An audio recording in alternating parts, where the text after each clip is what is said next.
শিৱ আৰু সতীৰ মিলনৰ পিছত যেতিয়া সতী দেৱীৰ দেউতাকে এক বিশেষ যজ্ঞৰ আয়োজন কৰিছিলে আৰু সেই যজ্ঞত পৃথিৱীৰ সকলো দেৱ দেৱীকে আমন্ত্ৰণ জনাইছিলে তেওঁৰ ঘৰৰ যজ্ঞলৈকে কিন্তু শিৱক আৰু সতীক আমন্ত্ৰণ জনোৱা নাছিল কাৰণ দেৱ দেৱীৰ ভিতৰত শিৱে শ্মশানত ঘূৰে নমত থাকে তেওঁক তাৰমানে দেৱতুল্য হিচাপে গণনা কৰা নাছিলে দক্ষ ৰজাই কিন্তু ইতিমধ্যে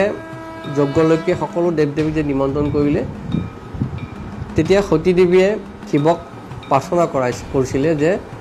মোৰ দেউতাৰ ঘৰত যজ্ঞ আয়োজন কৰিছে বিভিন্ন দেৱ দেৱীবিলাক আহিছে মই যাব লাগে তেতিয়া শিৱই কৈছে যিহেতু আমাক আমন্ত্ৰণ জনোৱা নাই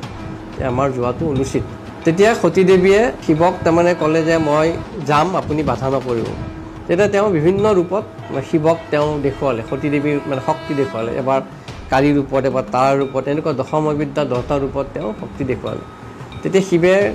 দেখিলে যে সতী দেৱীয়ে যিটো ৰূপ লৈছে তেওঁ যদি সেই ৰূপত যদি জাগ্ৰত হৈ যায় এটা মানে বিশ্বব্ৰহ্মাণ্ডত তোলপাল হৈ যাব তেতিয়া তেওঁ ক'লে ঠিক আছে তুমি দেউতাৰ ঘৰৰ যজ্ঞ যেতিয়া তুমি যোৱা মই নাযাওঁ মোক যিহেতু আমন্ত্ৰণ জনোৱা নাই গৈ দেখিলে যে বিভিন্ন দেৱ দেৱীয়ে বহিছে ধ্যান ধাৰণা বহিছে কিন্তু তেওঁৰ প্ৰতিদেৱ শিৱ তেওঁ নাই লজ্জান্বিত হৈ তেওঁ যজ্ঞত প্ৰাণাহুতি দিলে প্ৰাণাহুতি দিয়াৰ লগে লগে শিৱটো আৰু অন্তৰ্ধানী নহয় জানো বিশ্বব্ৰহ্মাণ্ডত ক'ত কি জানে ধ্যান ধাৰণালৈ ধ্যান যেতিয়া ভাঙি গ'ল তেওঁ দৌৰি যজ্ঞস্থলী পালে আৰু সতীদেৱৰ দেহটো তুলি লৈ পেলাই তেওঁ কান্ধত তুলিলে কান্ধত তোলাৰ লগে লগে বিশ্বব্ৰহ্মাণ্ড হিলিব আৰম্ভ কৰিলে খুব তাণ্ডৱ মানে হ'ল হোৱাৰ লগে লগে ব্ৰহ্মা আৰু বিষ্ণুৱে দেখিলে যে যদি এনেকুৱা ধৰণৰ এটা মূৰ্তি শিৱৰ হয় তেতিয়াহ'লে গোটেই বিশ্বব্ৰহ্মাণ্ডই ধ্বংস হৈ যাব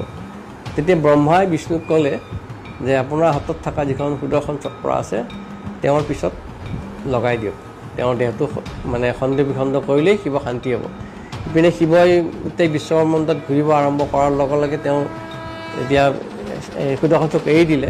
এৰি দিয়াৰ লগে লগে খণ্ড বিখণ্ড হৈ বিভিন্ন স্থানত বিভিন্ন সতী দেৱীৰ অংগ পৰিছিলে আৰু সেই সতী দেৱীৰ অংগ যিটো মূল অংগ যোনি স্থান বুলি কয় এই নীলাচল পৰ্বতত স্থাপিত কৰিলে পৰাৰ লগে লগে গোটেই পৰ্বতখনে নীলবৰ্ণীয়া হোৱা এটা ৰূপ পাইছিলে আৰু সেইকাৰণে এই পৰ্বতখনৰ নাম নীলাচল পাহাৰ আৰু সেই নীলাচলৰ পৰা সতীৰ অংগৰ লগে লগে